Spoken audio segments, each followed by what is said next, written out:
કારગિલ યુદ્ધમાં શહીદ થયેલા મેજર મનોજ તલવારનો જન્મ 29 ઓગસ્ટ 1969ના રોજ થયો. મેજર મનોજ તલવારે કારગિલ યુદ્ધમાં અદમ્ય હિંમત દાખવી હતી. મનોજ તલવારને એનડીએમાં પસંદ થયા બાદ 1992માં પ્રમોશન મળ્યું અને મહાર રેજિમેન્ટમાં લેફ્ટનન્ટ તરીકે નિયુક્ત થયા. તેમની પ્રથમ પોસ્ટિંગ જમ્મુ કાશ્મીરમાં કરવામાં આવી હતી. 12 જૂન 1999માં તેમને કારગિલ સેક્ટરમાં તુતુર્ક સેન્ટરને દુશ્મનોથી મુક્ત કરવાનો નિર્ણય લીધો. આ શિખરની ઊંચાઈ 19,000 ફૂટ હતી અને અહીં તાપમાન 0 થી 60 ડિગ્રી નીચે હતું. 13 જૂને તેમને દુશ્મનને મારી નાખ્યા અને આ શિખર પર તિરંગો ફરકાવ્યો.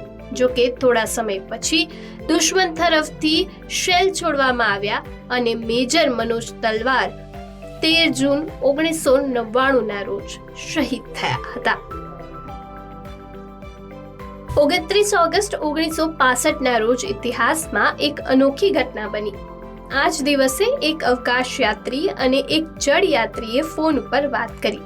એટલે પ્રથમ વખત અવકાશની ઊંચાઈથી લઈને સમુદ્રની ઊંડાઈ સુધી સંચાર થયો હતો.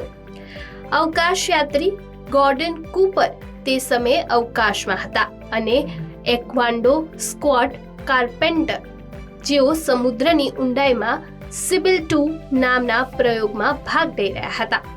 બંને એકબીજાની સાથે વાતચીત કરી.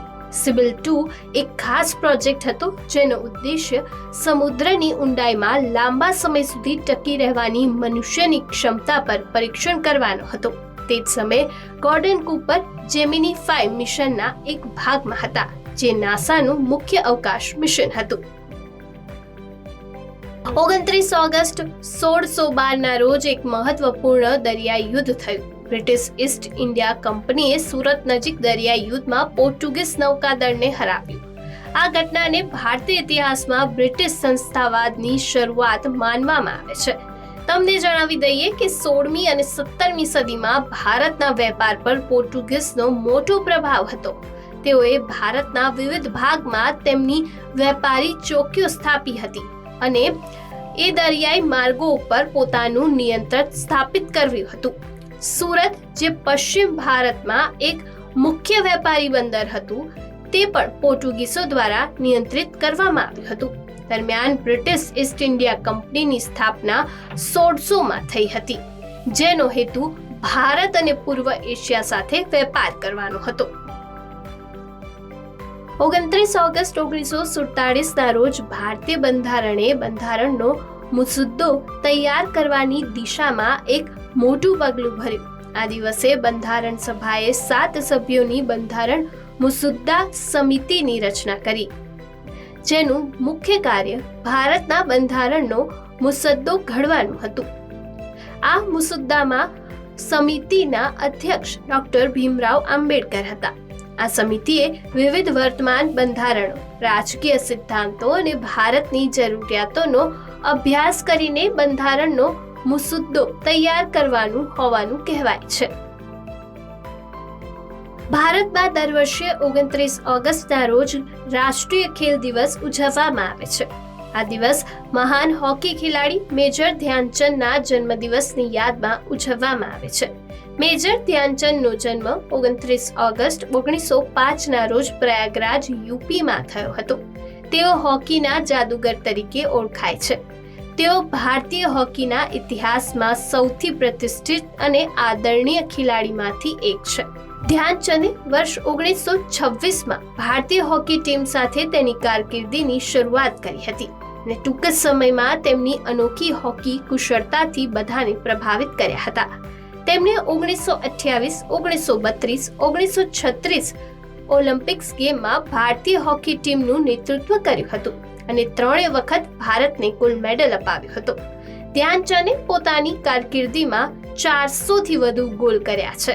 તેમને 1956માં ભારતના ચોથા સર્વોચ્ચ નાગરિક સન્માન પદ્મભૂષણથી નવાજવામાં આવ્યા હતા. તેમના યોગદાનને ધ્યાનમાં રાખીને તેમના જન્મદિવસને રાષ્ટ્રીય રમત દિવસ તરીકે ઉજવવામાં આવે છે, જેનો ઉદ્દેશ્ય ભારતમાં રમતગમત વિશે જાગૃતિ વધારવાનો અને રમતગમત ક્ષેત્રે શ્રેષ્ઠતાને પ્રોત્સાહિત કરવાનો છે. 29 ઓગસ્ટ 1831ના રોજ મહાન વૈજ્ઞાનિક માઇકલ ફરાડે ઇલેક્ટ્રિક મેગ્નેટિક ઇન્ડક્શનની શોધ કરી. ફરાડની શોધનો મુખ્ય સિદ્ધાંત એ હતો કે બદલતા ચુંબકીય ક્ષેત્ર વિદ્યુત વાહકમાં વિદ્યુત પ્રવાહ પેદા કરી શકે છે. તેમણે સાબિત કર્યું કે જ્યારે ચુંબકને વાયરની કોઇલની નજીક લાવવામાં આવે છે ત્યારે વાયરની અંદર ઇલેક્ટ્રિક પ્રવાહ ઉત્પન્ન થાય છે. તેને ઇલેક્ટ્રિક મેગ્નેટિયમ ઇન્ડક્શન કહેવામાં આવે છે. માઇકલ જેક્સનનો જન્મ 29 ઓગસ્ટ 1958માં અમેરિકાના ઇન્ડિયાના રાજ્યમાં થયો. તેનું પૂરું નામ માઇકલ જોસેફ જેક્સન હતું. તે અમેરિકન ગાયક, ગીતકાર અને નૃત્યજ્ઞ હતા. તેઓ તેમના સમયના સૌથી પ્રભાવશાળી અને લોકપ્રિય સંગીત કલાકારોમાંના એક હતા. માઇકલ જેક્સન ખૂબ જ નાની ઉંમરે સંગીતની દુનિયામાં પ્રવેશ્યા હતા. 1971માં માઇકલ જેક્સને તેની એકલ કારકિર્દીની શરૂઆત કરી, પરંતુ તેની વાસ્તવિક સફળતા 1982માં આવી જ્યારે તેનું આલ્બમ થ્રિલર રિલીઝ થયું. આ આલ્બમ ઇતિહાસમાં સૌથી વધુ વેચાતું આલ્બમ બન્યું. માઇકલ જેક્સને માત્ર સંગીતમાં જ નહીં પરંતુ નૃત્યમાં પણ નવો રેકોર્ડ સેટ કર્યો. મૂનવોક જેવી તેમની આઇકોનિક ડાન્સ મૂવ આજે પણ યાદ કરવામાં આવે છે. માઇકલ જેક્સનનું 25 જૂન 2009ના રોજ અવસાન થયું હતું.